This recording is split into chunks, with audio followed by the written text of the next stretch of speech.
विष्णुपदाय गौरपृष्ठाय भूतले श्रीमती भक्तिवेदांत वरदस्यामीति नामिने वन्देऽहं गौरंग नीच पृष्ठात् श्रीमते भक्तिवेदांत स्वामी वनं नमस्तुभ्यं श्री राधा एक निश्चितं रसायन कथामृतं संकीर्तन Anandham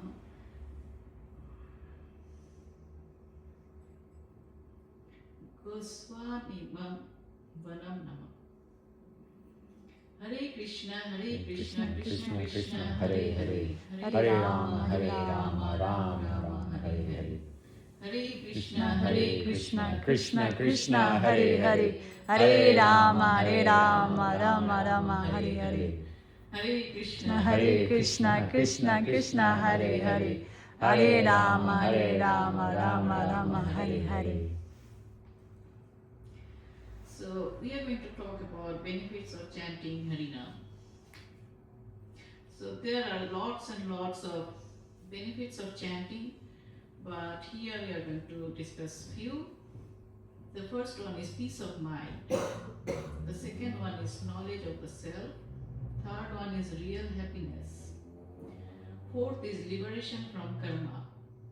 Fifth one is freedom from reincarnation. And the sixth one is the ultimate benefit, the love of God.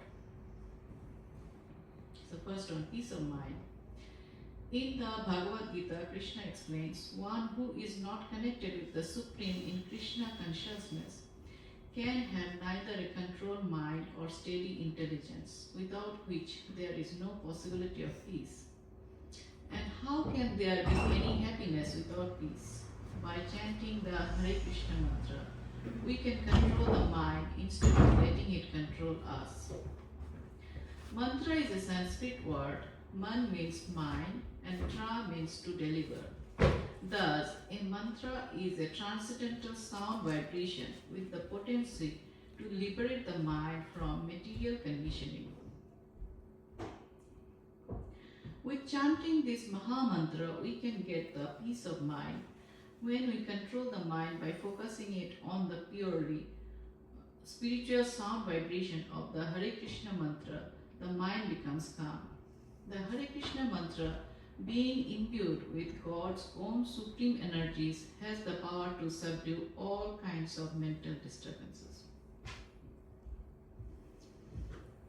Second, knowledge of the self. When the living being identifies with the material body and loses awareness of his real spiritual self, he inevitably fears death, old age, and disease. He fears loss of beauty, intelligence, and strength, and experiences countless other anxieties and false emotions relating to the temporary body.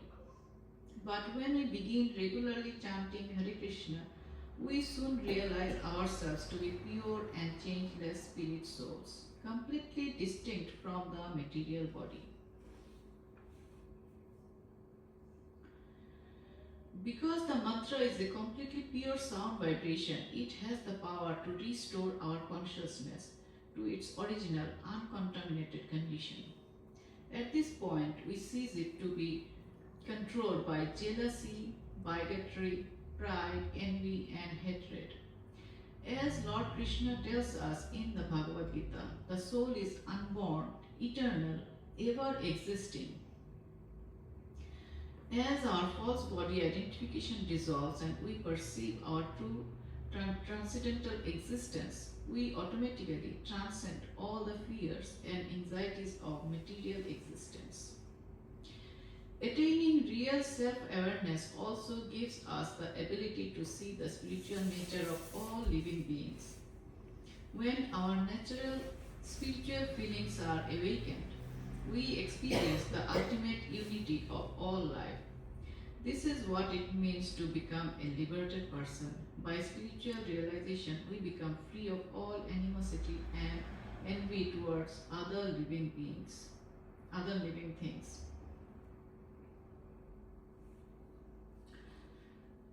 Third is real happiness. Everyone is thirsting for true and lasting happiness, But because material pleasure is limited and temporary, it is compared to a tiny drop of moisture in the desert. It gives us no permanent relief because material sensations and relationships lack the potency to satisfy the spiritual desires of the soul. But the chanting of Hare Krishna provides complete satisfaction because it places us in direct contact with God and His spiritual pleasure potency. God is full of all bliss, and when we enter His association, we can also experience the same transcendental happiness. Fourth one is liberation from karma. The law of karma means that for every material action performed, nature forces an equivalent reaction upon the performer. Material activities can be compared to seeds. Initially, they are performed or planted, and over the course of time, they gradually fructify, releasing their resultant reactions. Enmeshed in their web of actions and reactions, we are forced to accept one material body after another to experience our karmic destiny. But freedom from karma is possible by sincere chanting of Krishna's transcendental names. Since God's names are filled with transcendental energy, when the living being associates with the divine sound vibration, he is freed from the endless cycle of karma. Just as seeds fried in a pan lose their potency to sprout, so karmic reactions are rendered impotent by the power of the holy names of God. The holy name is so spiritually potent that simply by chanting the holy name, one can be freed from the reactions of all sinful activity. Fifth one is freedom from reincarnation.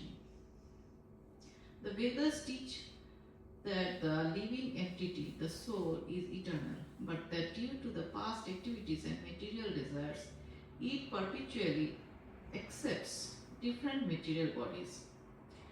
As long as we have material desires, nature, acting under God's direction, will award us one material body after another.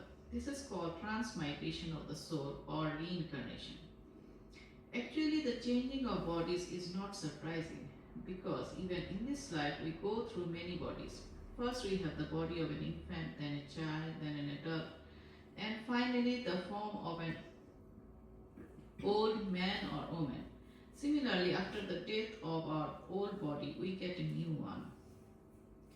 Liberation from this cycle known as samsara or the endless wheel of birth and death is possible by freeing our consciousness from material desires. By chanting Hare Krishna, we revive the natural spiritual desires of the soul.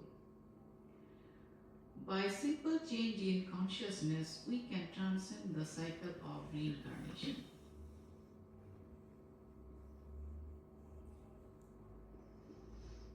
The ultimate benefit, love of God. The final goal and the highest fruit of chanting is complete God realization and pure love of God.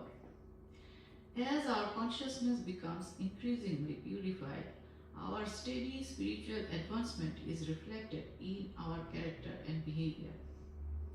As the sun approaches the horizon in the morning, the sunrise is preceded by increasing warmth and illumination.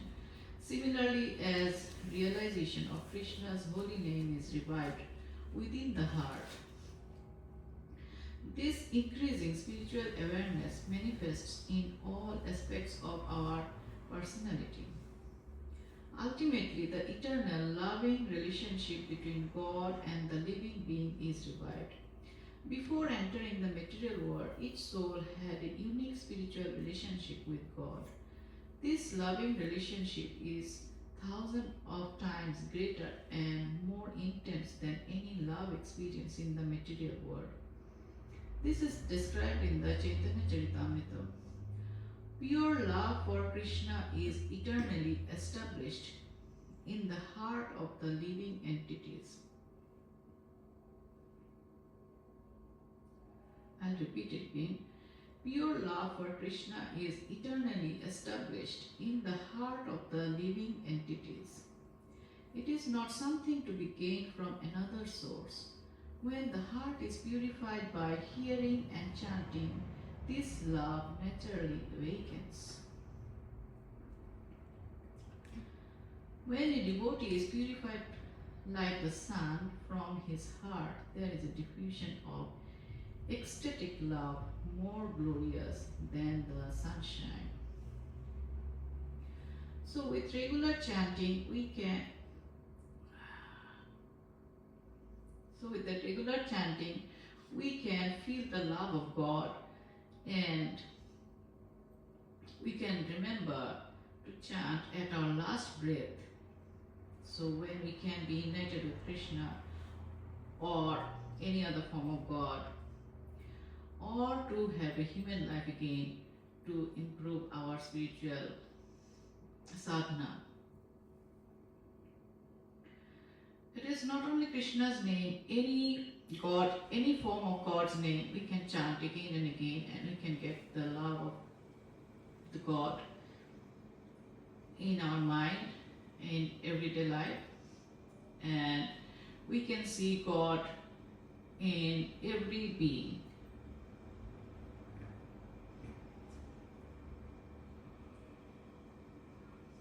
Jai Jagannath. We can chant Hare Krishna again. Hare Krishna, Krishna Krishna, Hare Hare, Hare Ram, Ram Ram, Hare Hare. Hare Krishna, Krishna Krishna, Hare Hare, Hare Ram, Ram Ram, Hare Hare. Hare Krishna, Krishna Krishna, Hare Hare. Hare Ram,